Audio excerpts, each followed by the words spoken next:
நம்ம தோட்டத்தில் கவாத்து போய்கிட்டுருக்கு. 3வது ரவுண்டு காய் எடுத்துக்கு இன்னும் ஒரு 10 நாள் இருக்குது.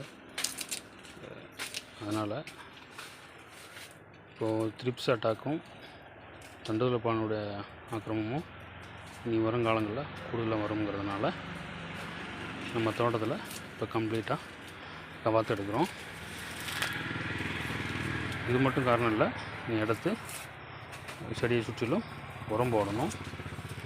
உரம் போட்டுட்டு பின்னாடி செடிக்கு மண் அணைக்கணும். இந்த வேலையெல்லாம் இருக்குது.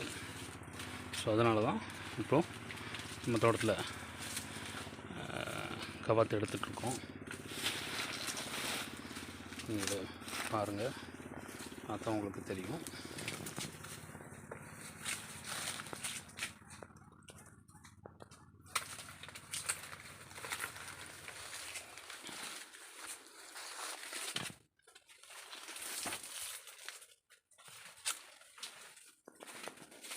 இதுபோல் உங்கள் தோட்டத்திலும் இங்கே பண்ணுறவங்களா இருந்தால் ஒரு லைக் பண்ணுங்கள், சப்ஸ்கிரைப் பண்ணுங்கள் நண்பர்களே. நன்றி, வணக்கம்.